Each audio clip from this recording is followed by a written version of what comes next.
Hi there, I'm Rob here with today's Western Pacific weather update. We are still watching this series of storms moving across the Philippines, and on top of that, tropical storm Haikui that has slammed into China today. But first, let's look at some footage coming out of the Philippines. This is from Manila, where videographer James Reynolds currently is taking some of this footage here out across much of the city, and what he's been talking about today is just how most of the city is underwater, and this is what he's had to say. Well, for pretty much the second day straight, downtown Manila is in a state of chaos. I only arrived here a few hours ago and it's been raining torrentially ever since I got here. This is a typical scene in the downtown area. As people are wading up to their waists in some places in this filthy flood water. I've got no choice but to have to wade through it myself. It's not really something I want to kind of spend too long in because it's pretty grimy. So thanks again for James there for sharing that footage with us. If you would like to see his entire videos, please visit his channel by clicking the annotation on the top of the screen. But also, if you are any media outlets and you are looking for media rights, please do contact him through his channel. He definitely will be able to get back to you via that way. Now, what I can tell you, though, is at this time, the storm has been very deadly. You can see all of this convection just off the west coast, especially these areas indicated in the darker reds. That's really where you are seeing that heavy rainfall. And throughout the day today, been widespread reports of blinding rains. And even additional 100 to 200 millimeters could be falling here on your Thursday. And then even going into Friday, as this precipitation continues to keep up. Sadly, about 64 deaths have been reported here, and that number is still quite vague just due to the fact that it does look like it is rather disorganized out across much of this region, and really the Philippine government's still trying to get a handle on it. I do know the president has ordered all schools to be closed and most governmental buildings as well until these waters start to recede, hopefully into the weekend. That will occur. I'll talk about that more in a second, but listen to some of these numbers. 15 provinces and 26 cities have been affected by these floods. So that's outside of Manila, but also within the city. You can see these areas in red. That's where the highest flood potential is. So a lot of these low-lying areas within the floodplain, you have to remember this is where a lot of the poor people tend to live, is within these low-lying areas right next to the river. And that's what's really been devastating many of these areas. Numerous houses have been destroyed. Also saw a report, if you check our interactive data, of a hospital here that has been flooded, especially around the first level here, but still the second, third, and fourth floor.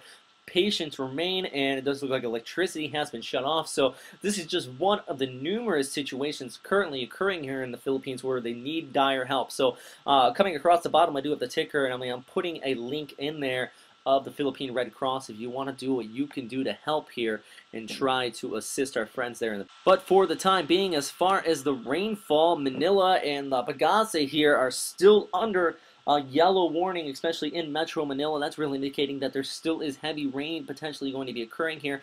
Even farther inland, landslides are still going to be high at risk, especially in some of these mountainous terrains along the central portions of Luzon. Did see a report very sadly here just a few days ago of a landslide that killed a family of 9, 3 of them being children. So that's just one of the just depressing stories coming out of here, and it does look like these storms continue to push in out of the South China Sea.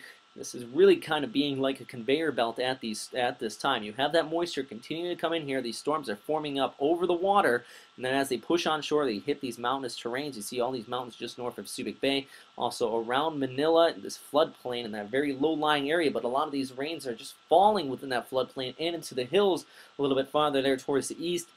And that's what's been squeezing out this rainfall, and it has been dropping in droves, nearly 1 meter. 1 meter within the past week here out across much of this region. So we will definitely continue to keep you posted here across the Philippines. If you have any photos or videos that you would like to share with us to try to get into these tubecasts to share your story, please do so, and I always appreciate that feedback. If you have any other comments that you want to make on these videos across much of the Manila here and all of the Philippines. But let's talk about Haikui that is lingering around the Anhui province just towards the southwest of Shanghai. And here's some video coming out of Shanghai today. Thank you very much for sharing this with me. You please click the annotation and the top portion of the screen to see the entire video here, just showing these windy conditions out across much of the city. Now, good news, looks like most of the damage is superficial, and that regards.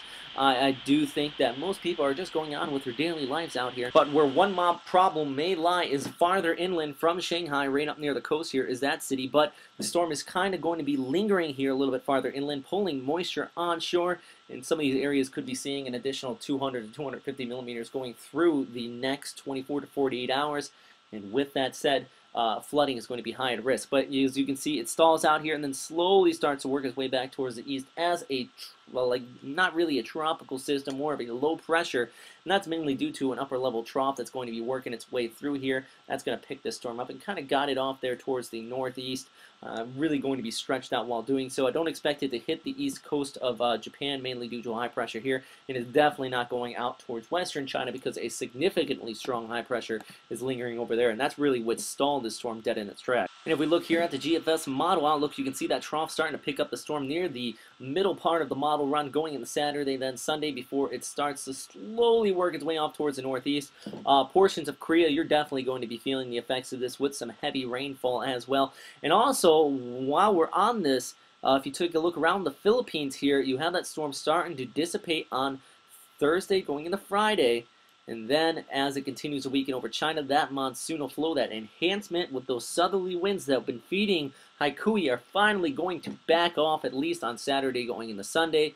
And it does look like conditions should be improving throughout the day here. Now going into next week though, afternoon heating will also combine, and then look at Monday and the Tuesday, the model run is picking up yet another storm by the mid part of next week, possibly heading towards the southern Japanese islands. Once again though, with long range models, you do want to kind of take that with a grain of salt, but still continuing to watch the tropics out here as it is the western Pacific, and it is the middle of August.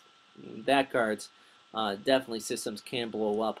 And as we see in the Philippines, you don't even need a tropical system to have widespread devastation. But that is all for right now, everybody. Thanks again for watching here at WesternPacificWeather.com. If you have any questions, comments, or suggestions, please post them in the comment box below. Also, once again, special thanks to the people that contributed to your videos here today. Please click the annotations into the top of the screen here for James Reynolds' photo, and also here for the video coming out of Shanghai. And also down here in the bottom right, you can click Weathercaster Pat's video. He does have a very descriptive update on the flooding across the Philippines, depicting which certain dams are about to overflow, which ones have released their floodgates, and also which governmental buildings have been closed throughout the day here across much of the Philippines. So very descriptive update there as well. But please stay safe out there, and once again, have a great day.